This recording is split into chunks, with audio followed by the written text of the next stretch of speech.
What's happening, good world? My name is Ed. I am the host of the Brother in Court Against All Odds podcast happening now.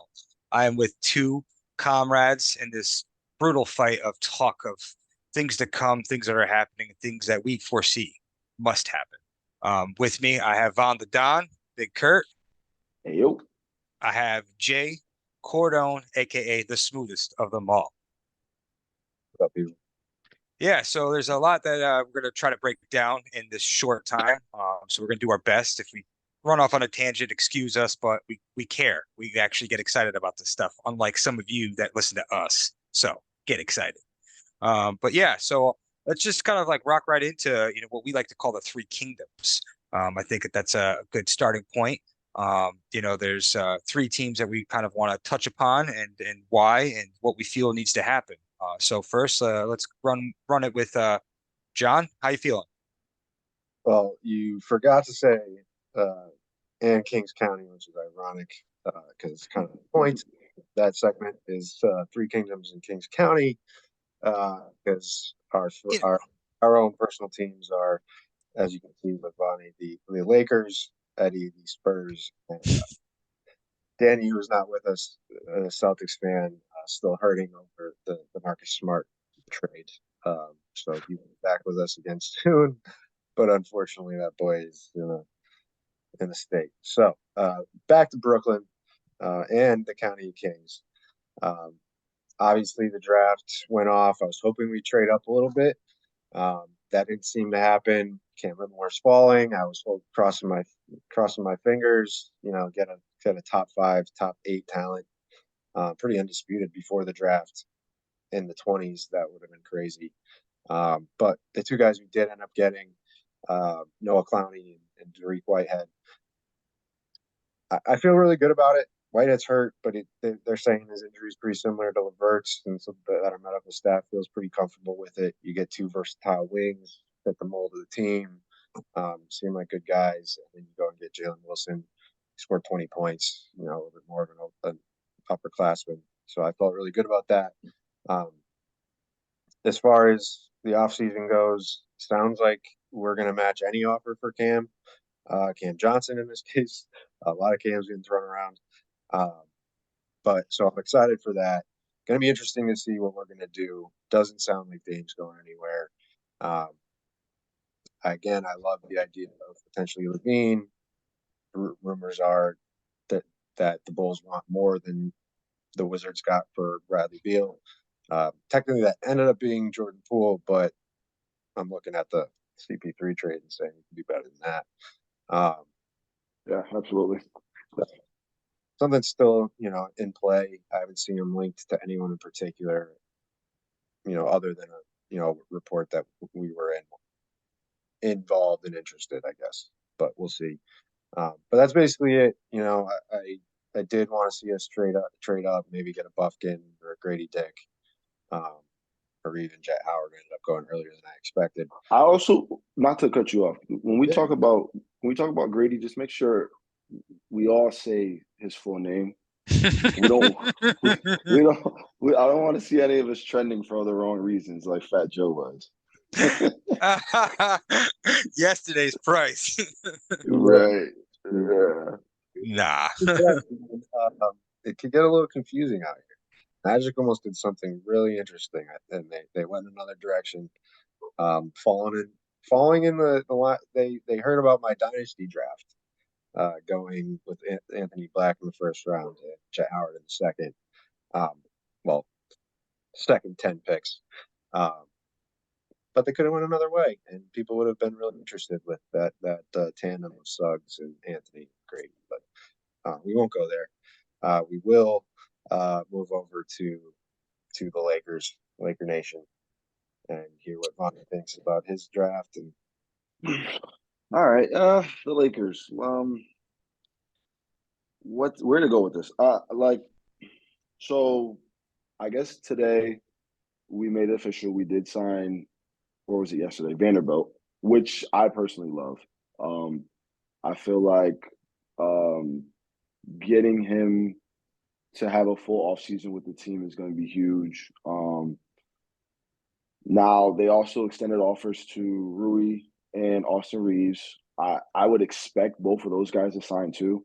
I know I touched up on a lot the last pod, and I mentioned that I felt like based off how the team finished last year was a win.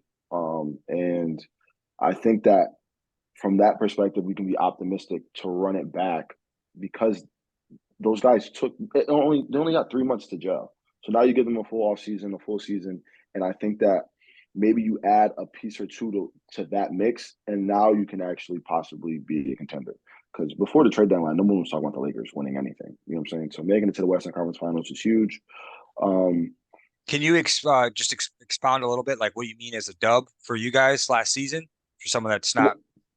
Well, my thing was before the trades happened, like we were on the outside looking in and everything. We were going downhill fast. LeBron had just got hurt, so it was like there was a lot of doubt. We make this wild push and make it to the Western Conference Finals. To me, I think that was a win. Obviously, once you start seeing like Bron in the playoffs, everybody's thinking, "Oh, they're supposed to be the favorites," but it's like, bro, we were never really the favorites. Like, Yeah. you know what I mean? And AD The getting Lakers, hurt and stuff like that. it was a roller coaster. The Lakers really had to work to get where they got, and to get there, I think from that perspective, that was a win. That was a dub. Yeah, and as like a Nets fan, like a deep playoff run Right. means a lot to a lot of people. Like Yeah. they're doing a documentary on the Eastern Conference Finals run that the Nets had with like Richard Jefferson, Kenyon Martin, and those boys, Gary Kettles, and that's all we got. So you know what I mean? So Right. Yeah. people out here, with all these championships and they're glowing. I mean, Some get it, but some you fan bases forget are just so spoiled. how much fun the ride is in making a deep playoff push. And luckily, I have a fan like Vonnie and a Yankees fan, also like Vonnie. But so I felt Yep. that. But the most rewarding win for me would be a Nets win, and that's because of all the fucking crazy shit that's gone on in the County Kings or the County Misfits. Yeah, absolutely. So then the comeback around about the draft for the Lakers. They did get a player I absolutely loved in the draft, which was JHS, Jalen Hood. I don't Sessafino. Did I say that right? Maybe. Well, getting him where they got him, was a good bargain, but I just don't know what to expect from him as a rookie. We all know that with Bron, it's usually difficult for rookies to touch the floor and actually make an impact. The good thing that does kind of work maybe in his favor is he's kind of a cerebral player. Where Bron likes to play with guys like that, guys who can kind of see the floor very well, make great passes, move without the ball and stuff like that. And from that perspective, I do think that maybe he can have an impact, but it probably won't happen until later in the year. But if he doesn't make an impact, I wouldn't be surprised either. You know what I mean? So if we're talking fantasy, he's probably more of a guy I'd fade if I was trying to build a contending team. But if you're looking to grab some guys and you're looking for maybe some long-term value, I think that you might see something there later. Their second round pick, I was completely shocked. I had no knowledge of this player, at least until after the draft. And I mean, he seems like something that they do need. Again, just him being a rookie, and then it's hard to really find those guys get meaningful minutes next to a Brown. And so from that perspective, I really think that Pelinka is kind of trying to,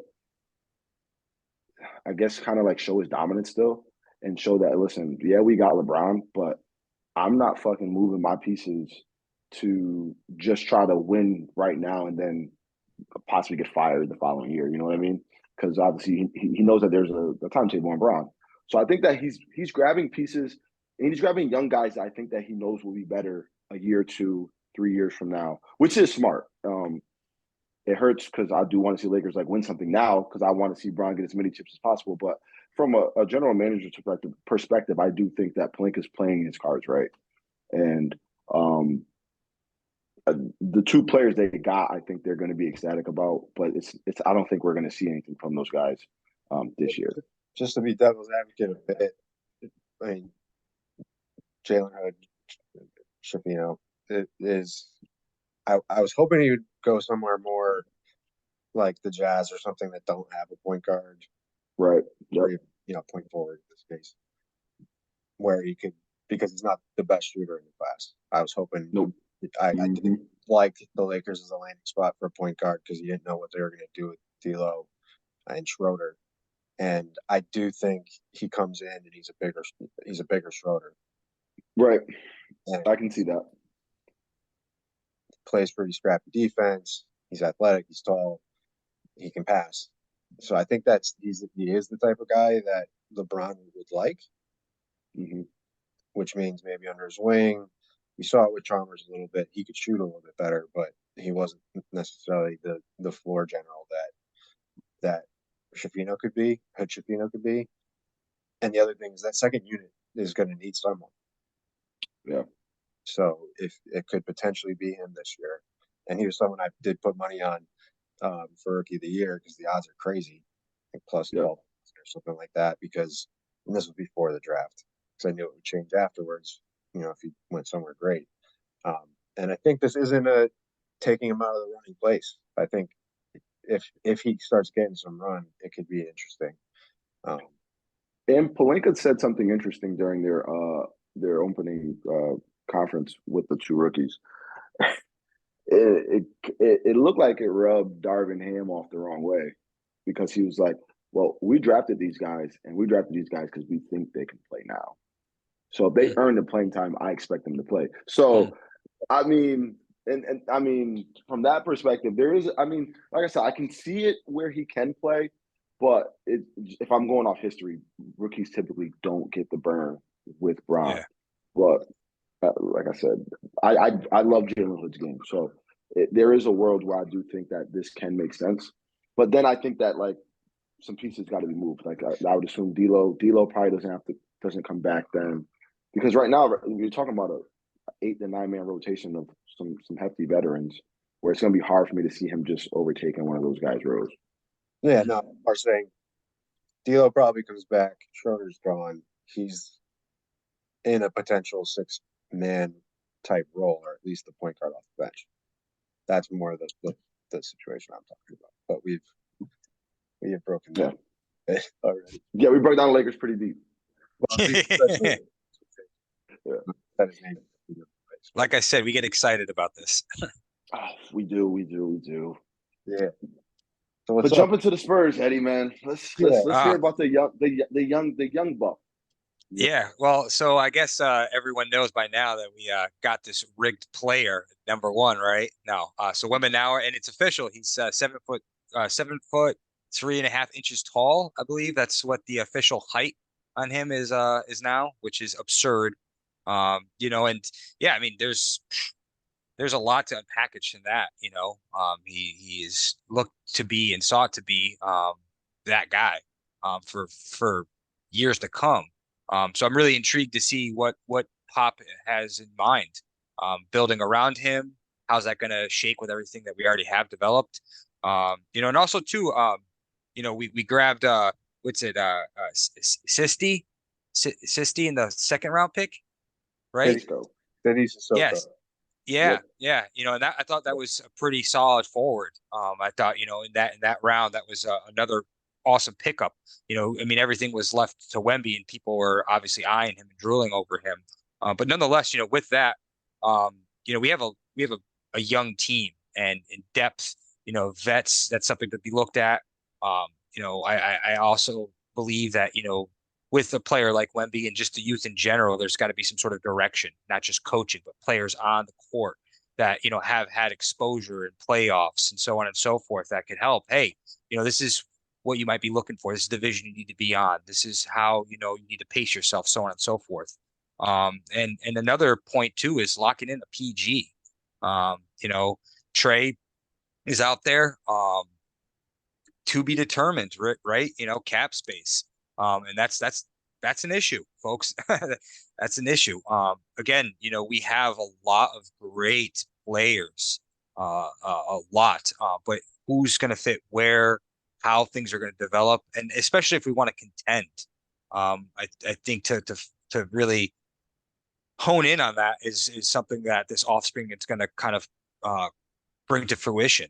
Um, I'm more really excited to see how we play around Wemby. I hope it's not something that we build right into Wemby. We build around him as well. Um, not look at him as the focal right off the jump. I mean, that's a lot of pressure to be had. Um, and this is a professional level. Is it going to really happen? So, um, there's a lot to be said. And that's kind of where I'm at with it. Yeah. Anything you guys want to add in? Yeah, I mean, it's an interesting take, especially because we don't know. Everyone is saying he's better than Wilt. Is he better than LeBron? That's a prospect. All this crazy, crazy talk. Um, I do buy it to a degree, and I think if healthy, he's going to do a lot of really interesting things that we haven't seen before at his size. Um, but he is light, and it is a lot. I do think it is the perfect location, with Tim Duncan and Tony Parker to be his mentors with Pop as the coach. Mm, Veteran leadership, though, I love that point, um, because they do have a very young team. Who are you going to bring in there? And then what do you think the trajectory really is?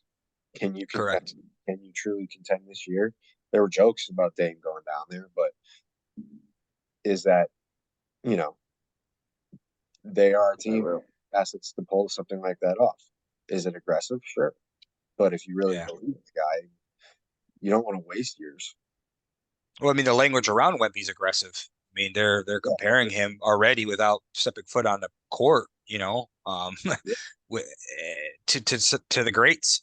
Yeah. Um, you know, Yeah. I mean, I think that's an interesting point. And if there's a coach who I think can essentially gauge that and feel like, okay, well, yeah, this is the kind of guy I think that as a rookie. I mean, who's the last rookie to actually come into a team and win? Oh, was that Magic? No, he didn't even win his rookie year, right? As a prominent player, rather. I don't think that's been done in a while. But if you're talking about a coach who can gauge that and then also feel if he has the culture to instill that to make mm, that happen, uh, I definitely think Pop is the guy for that. So, yeah, I mean the Spurs are very interesting, super interesting. It's one of those situations where I do think that you can have some instant, or you can also you're definitely looking today and saying the future is bright. Now, just mm. how fast is the future coming? That's to be determined. Yeah. No, agreed, 100%. And that's what's most exciting to me is that there is a bright future for us, and it's more of kind of in limbo as to what happens this offseason, how the players themselves, mesh within one another. Personalities collide. People get offended from not getting the time that they want. I mean, how do you think Trey feels right now? Like they get Wemby, and now the cap space and everything. Is he going to still be with them? What's going to happen? So it's very, very exciting and interesting stuff happening there. Pardon me while I put my charger on. No, I agree. They do. Trey Jones is a good player, but he's a guy that you're in a rebuild with. If Yes. you can, I think with the players around Wembanyama there, Vassell and Kelvin being the most proven, I guess. Um, I, I think you can accelerate with the right point guard. Hmm. Yeah, definitely can. I mean, if we learned anything over the what was it though? I'm gonna say like 15 years, I guess. When Pop was like when the Spurs were just like super relevant. There might have been like a 12-year span. The point guard position is like monumental to that. Like Crucial. Yeah. so, I do think that if Trey's the guy, yeah, but I mean, like again, time will tell that too. You know what I mean? Like a dude like Dame instantly can come in there and change that. You know what I mean? Correct. So And like you said too, with the culture too, what kind of culture do they trying to have? And I mean, I love Trey. Trey could play, but I also kind of biasly prefer a veteran coming in, especially when we have such a young team and a talent like Wembenawa, where they could make the calls right there and see it and have the vision and show this young man, this is where I need you to be. This is where I see the magic happen. And that to me, I think can provide, you know, well, priceless. Go ahead. in all fairness to Trey too, though, I think we can obviously say that that's not probably the biggest hole in the Spurs roster right now. Like I think that Trey, if the season started today, Trey's not like the donut on the vehicle. You know what I mean? Driving the car, and that's the one spot we need to get better. I do think that like if you look at this roster right now, where they could use some real good key veterans would probably be wing defenders. Mm. Wing defenders who then understand spacing and can hit timely shots. Because I do think that Trey can actually be a winning point guard. And that's all Pop really. I mean, when you think about Tony Parker, I don't think nobody's going to ever call Tony Parker like the most gifted point guard to ever play the game. Yeah. He was a winning point guard. You know what I mean? That's what Pop likes. You know, that's what he needs to run what he wants to run on offense. And then you throw in a Tim Duncan, you throw in a Manu, and now you're cooking with fish grease. Correct. Yeah, but honestly, it's the and I agree. I think it'd be more the four. I'm sold on Sochan or Sohan or whatever. Yeah. I'm sold on his hair. Mr. Pinky. Mr. Pinky or Goldie. And he said he's done everything, so we'll see. I would love to see him get good enough where he can really be Dennis Rodman with the hair game, but that remains to be seen. So I think a veteran power forward would make a lot of sense. I actually thought John Collins made sense there. Mm. Yeah, we've been saying that for years, though, John. Yeah, I know. We've been saying that for like literally 3 or 4 years now. Yeah, but the name that came to mind when you were talking veteran point guard was Mike Conley. Yeah, I think. I mean, he got famous playing with Greg Oden, and that didn't work out. But he also got famous again playing with Marcus Gasol and then Rudy Gobert. So then there's a tie there. So I think that would make a lot of sense. But I think maybe what could it be a little more realistic would be Kyle Lowry, because he might even get cut. Yeah, it might even be, yeah. So he's just like free, you know what I mean? Yeah. Mm. Yep.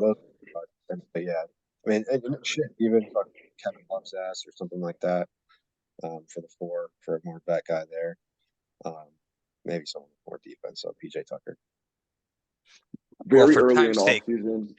Yeah. Time's sake. Yeah.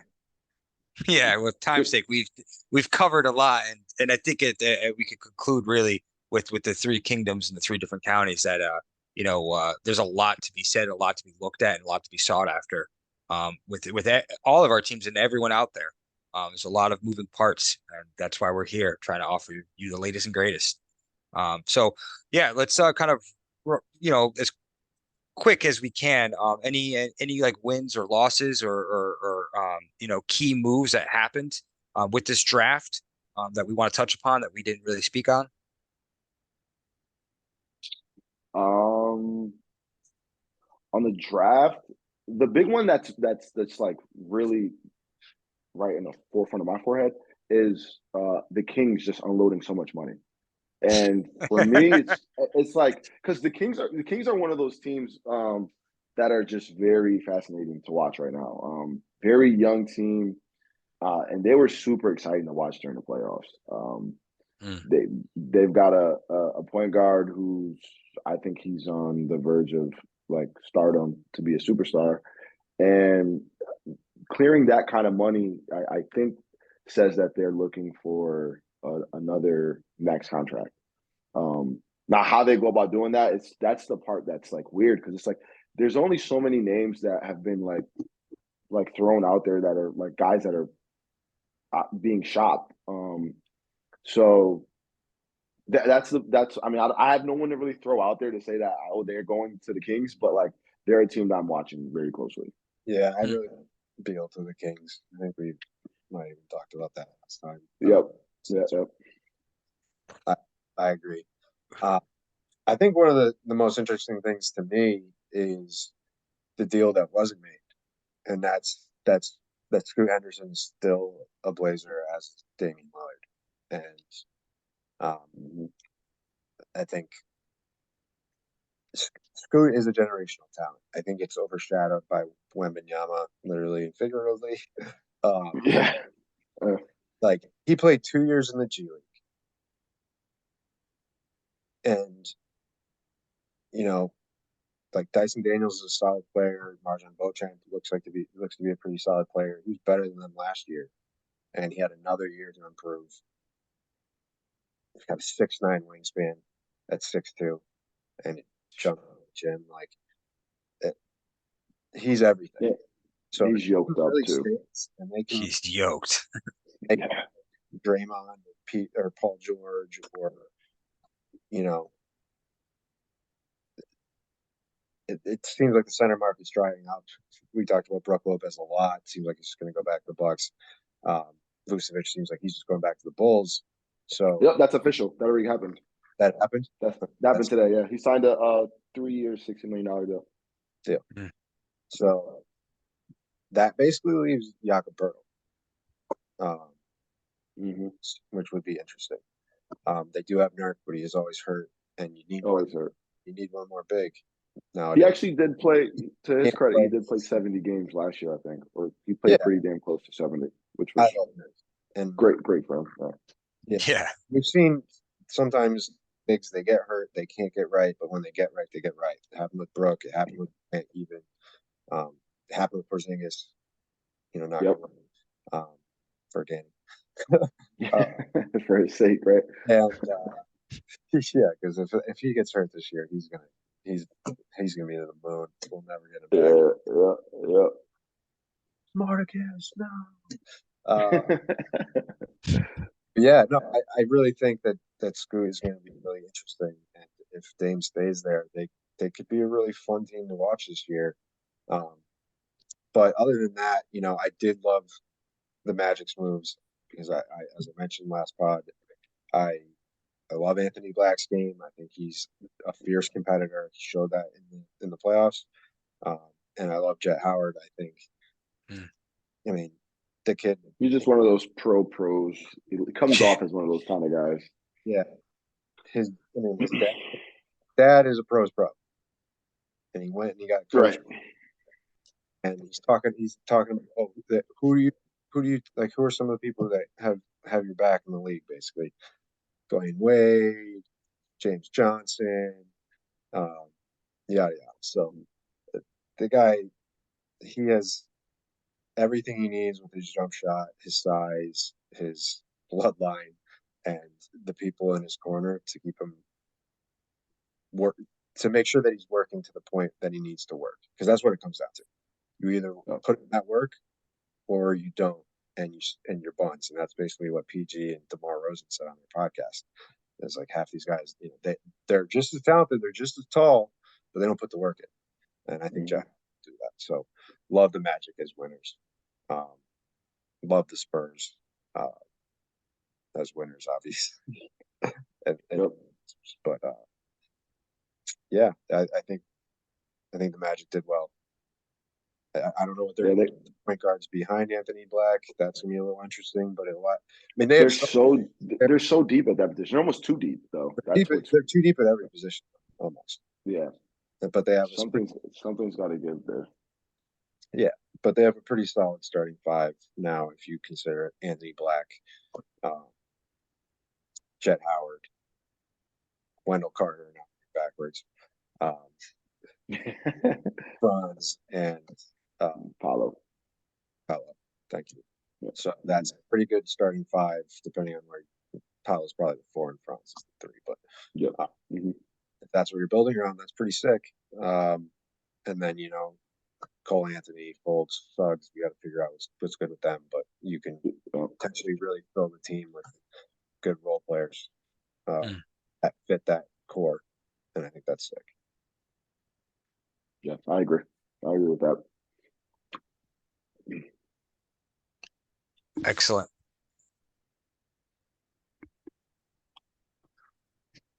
What else? I don't have anything else jotted down. All right. I mean, we could talk about some of the offseason moves. I mean, John Collins to Utah is really interesting. We've been talking about the John Collins trade feels like 5 years. Right. Yep. Finally happens. They didn't give up nothing for him.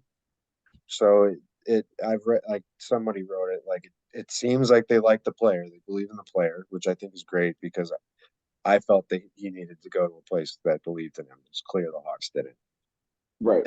And they weren't interesting because of Walker and Lowry being the best two players up there and being bigs. But they did play around with Lowry being a 3. That's where I was going to go with that. I feel like that can actually work. I think so because too. And not to and John also can.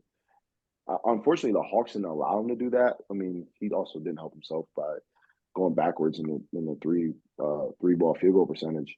But I think that if he can find a home where they just leave him to play the 4, which I believe the Jazz are going to do, I actually love that front court. Like that might be. I would probably be willing to say that might be the best front court in the NBA. When you think about all 3 positions, both forwards and then the center, it's hard for me to think of a better front court off the top of my head.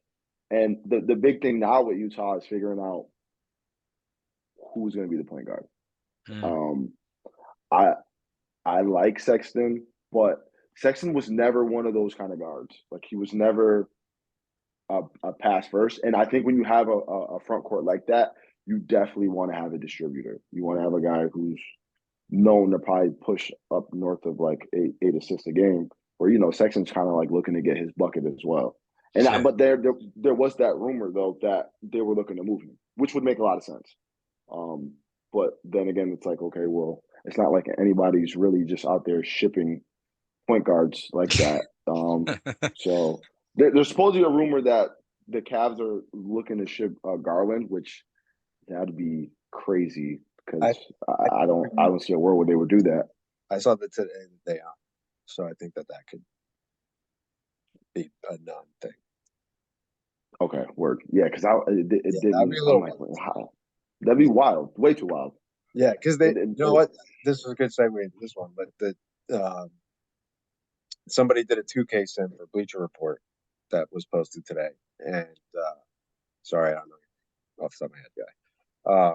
And the Cavs won the 2K sim for next year, which is it. And they have a great starting 5.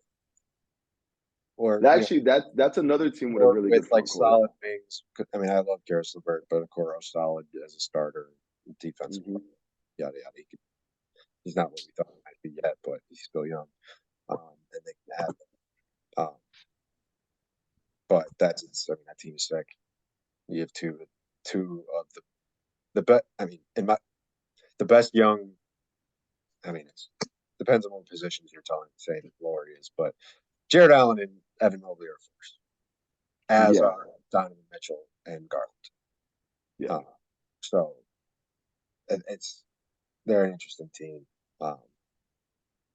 for sure. Absolutely. That's why I couldn't believe. Like, I seen an article, I was like, that's probably fake news. There's no way they're getting rid of Garland.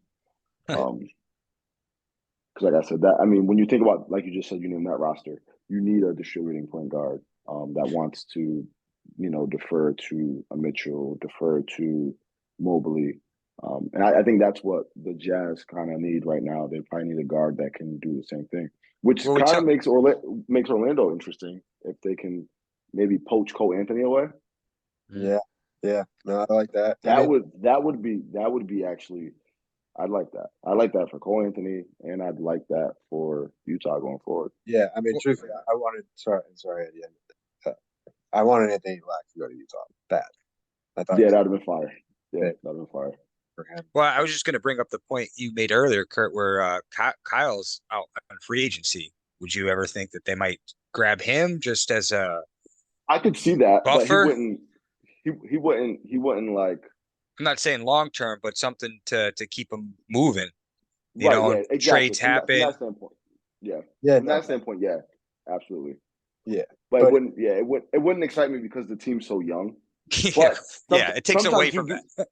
Sometimes you do need that dynamic, you know. So yeah, I mean, Kyle Lowry does make sense too. Yeah, yeah, I mean absolutely.